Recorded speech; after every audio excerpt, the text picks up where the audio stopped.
नमस्कार साथियों। आज का करंट का पहला क्वेश्चन है। भारतीय भूवैज्ञानिक सर्वेक्षण जीएसआई की 54वीं डायरेक्टर जनरल डीजी पहली महिला प्रमुख बनी है वर्षा अशोक अगलावे। और भारतीय भूवैज्ञानिक सर्वेक्षण विभाग की स्थापना है वो 1851 में हुई। अगला है, महाराष्ट्र के पुणे में राष्ट्रीय सुरक्षा सलाहकार अजीत डोभाल को 2026 का लोकमान्य तिलक राष्ट्रीय पुरस्कार अमित शाह द्वारा प्रदान किया गया। अगला है, केंद्रीय कैबिनेट ने पीएम सूर्य सरोवर शुरू करने का फैसला किया है और इसका उद्देश्य है देश के जलाशयों, औद्योगिक तालाबों पर फ्लोटिंग सोलर प्रोजेक्ट, पानी पर तैरने वाले सोलर पैनल लगाना है और इसका बजट है 5070 करोड़ रुपए का बजट मंजूर हुआ है और इसका लक्ष्य है पीएम सूर्य सरोवर योजना का लक्ष्य है 2030-31 तक 5000 मेगावाट सौर ऊर्जा क्षमता विकसित करना। अगला है, सशस्त्र बल चिकित्सा सेवा के महानिदेशक हाल ही में इनकी नियुक्ति हुई है संदीप तनेजा। अगला है, स्वदेशी तकनीक से बने एक्सट्रीम वेदर ग्रेड डीजल को किसने विकसित किया है? तो इसको भारतीय सेना व सार्वजनिक क्षेत्र की तेल कंपनियों ने मिलकर विकसित किया है एक्सट्रीम वेदर ग्रेड डीजल को। और इसका अनावरण है वो भारतीय सेना प्रमुख जनरल धीरज सेठ के द्वारा नई दिल्ली में इसका अनावरण किया गया है। अगला है, हाल ही में डिजिटल भुगतान को लेकर नई पहल कौन से देशों की है? तो ये है भारत और मालदीव के मध्य।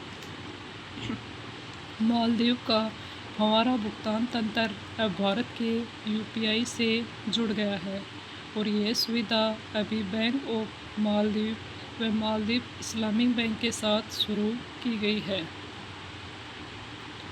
अगला है, CWMA Kaveri water management authority सरकार का एक कौन सा निकाय है?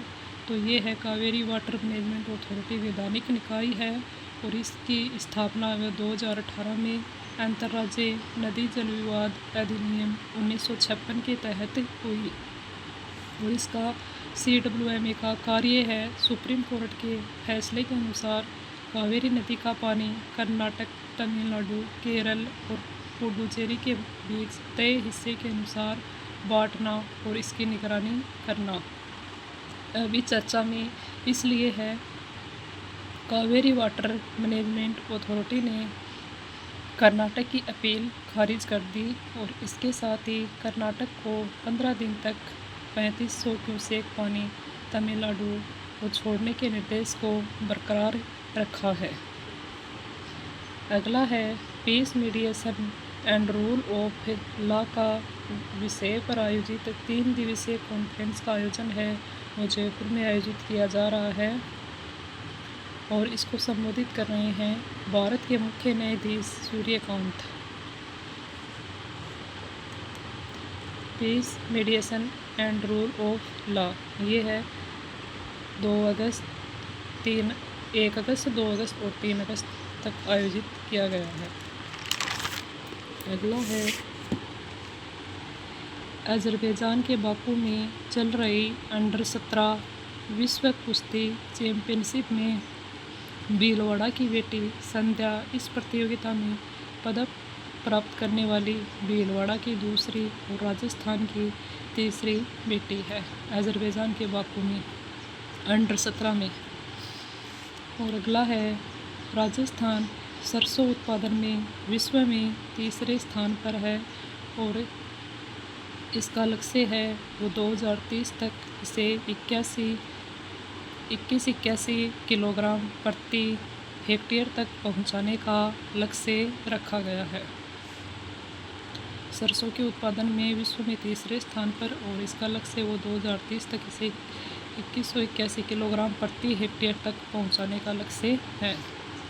वन महोत्सव, अगला क्वेश्चन है, वन महोत्सव का शुभारंभ 1 अगस्त 2026 से शुरू हुआ और इसका शुभारंभ मुख्यमंत्री मदन लाल शर्मा ने किया और सीएम ने ड्रोन सीडिंग प्रक्रिया शुरू की है और 600 SHG को 6 करोड़ की आजीविका प्रोत्साहन राशि दी गई है और प्रदेश में इस वन महोत्सव के तहत विकसित होंगे चंदन वन। पहला चरण है उदयपुर, सिरोही, बांसवाड़ा, प्रतापगढ़ से और चंदन वन परियोजना का शुभारंभ उदयपुर के दूध तलाई वन परिक्षेत्र से 33 करोड़ रुपए की लागत से शुरू किया गया है और मुख्यमंत्री मदन लाल शर्मा ने कहा है प्रत्येक जिला मुख्यालय पर नमो नर्सरी तथा पंचायत समिति स्तर पर नमो वन विकसित किए जा रहे हैं।